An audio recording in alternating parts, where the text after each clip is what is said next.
Hey, my name is David Green. I'm the host of the Bigger Pockets Real Estate Podcast. Today, I'm going to be talking to you about why I love real estate, in particular, delayed gratification. We're going to go over different ways that delayed gratification shows up in life, how you can take advantage of it, and make sure you stick around to the end because I'm going to give you some examples of things that you had no idea would work for you to make millions of dollars in real estate. Many of you who are listening to this are going to be wondering, well, sure, David can do it. He has a big portfolio, but how am I ever going to get to that point? And does this information really even apply to me?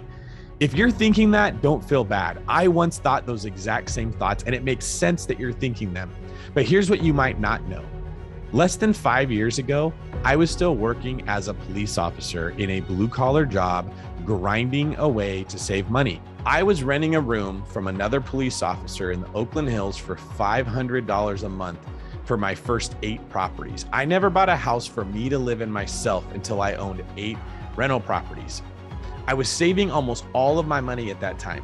I was driving a used Camry. I was never eating out, and I was working 6 to 7 days a week. Now, many of you can't work that much because you have families, and I totally understand that. But the point is, I was delaying gratification even when I was already a millionaire. When people were telling me, David, you don't need to do this anymore. Go get yourself a nice Mercedes.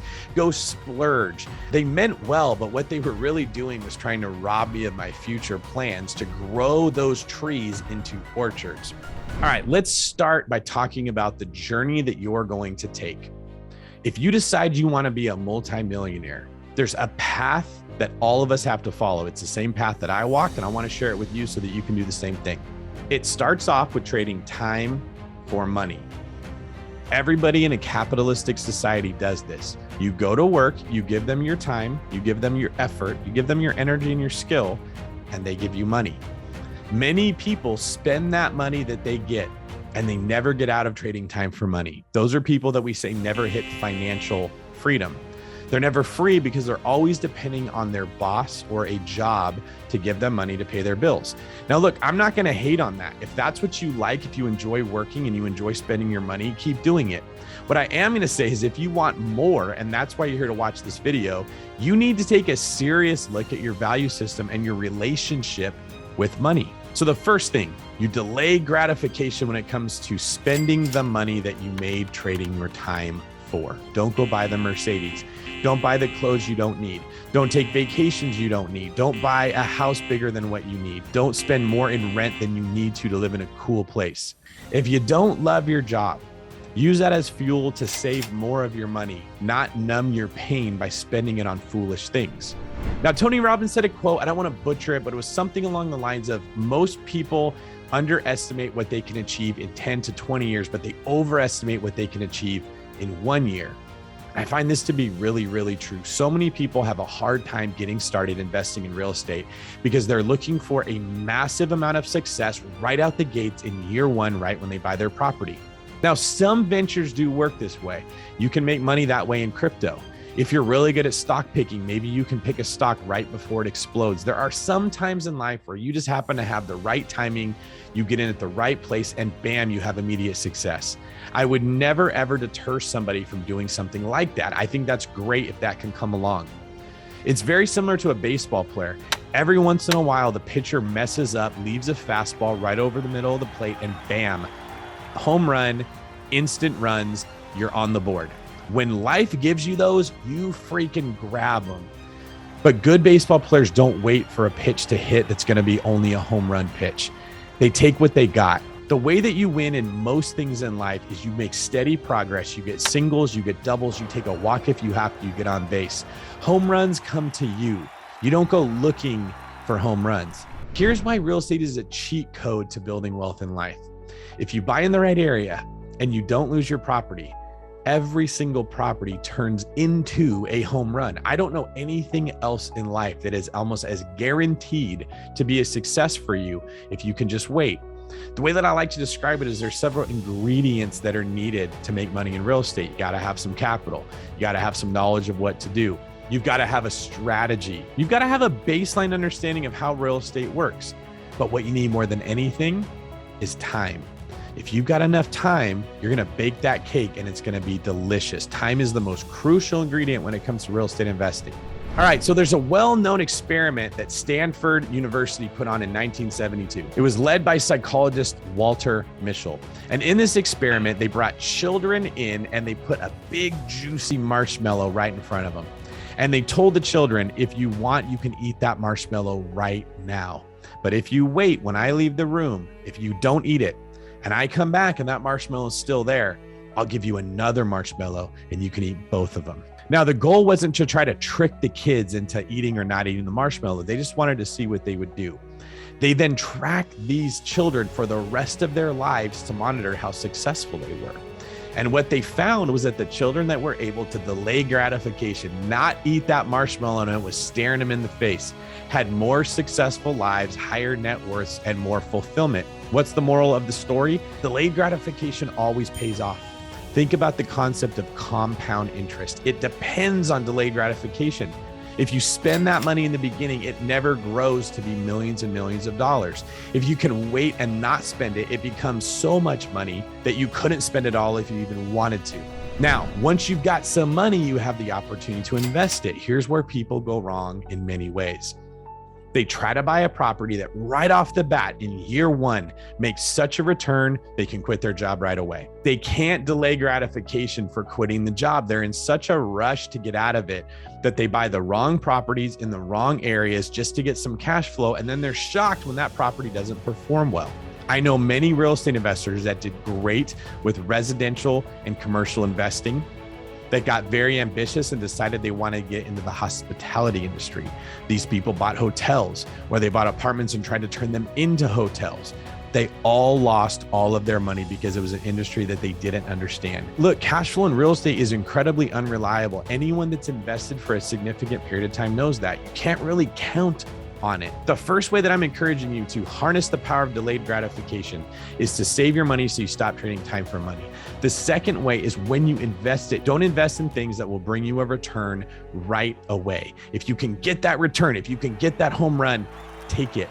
But don't try to force the home run. That is how you strike out.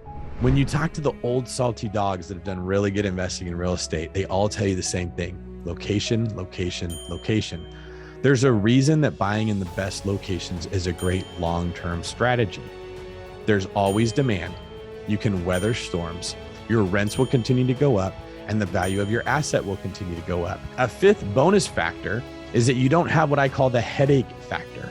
When you buy in the best areas, you get the best tenants and you enjoy investing in real estate. You want to avoid the worst areas. You want to avoid the worst tenants. You want to avoid the properties that no one before you could make work. And the appeal of those properties is that they tell you on a spreadsheet, I am going to get you cash flow right away. So don't fall for that siren song.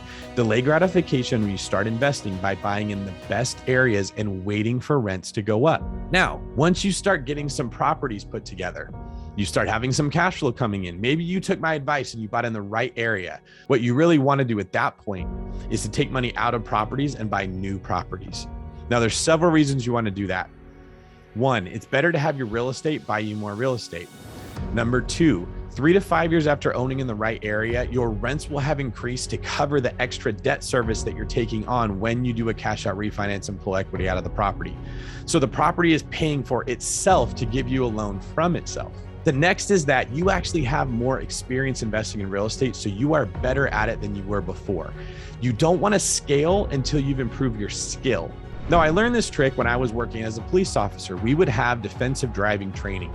So the instructors would take us out, put us in a police car, set up a bunch of cones, and have us drive as fast as we could, and we couldn't hit any cones. What I found is that all of the students that tried to drive as fast as they could before they knew the course, they ran into the cones every single time. The trick that I found is I had to drive very slowly as I learned the course.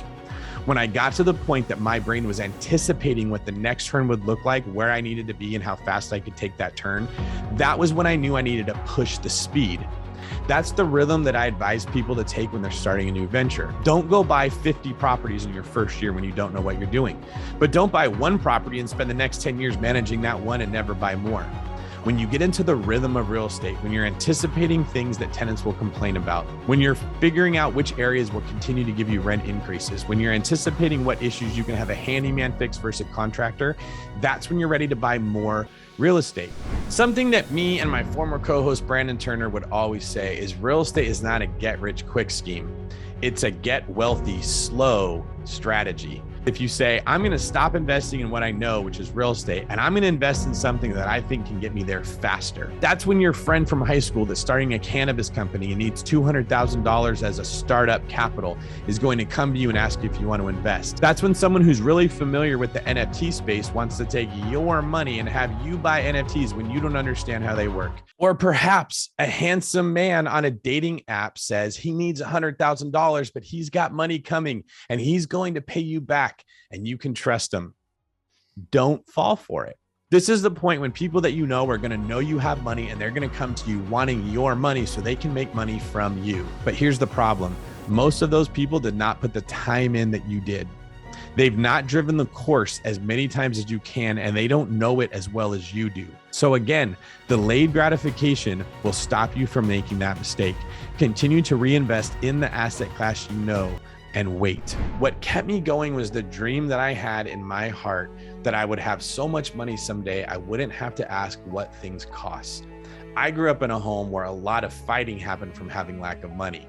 And I realized that not having money can cause a lot of pain.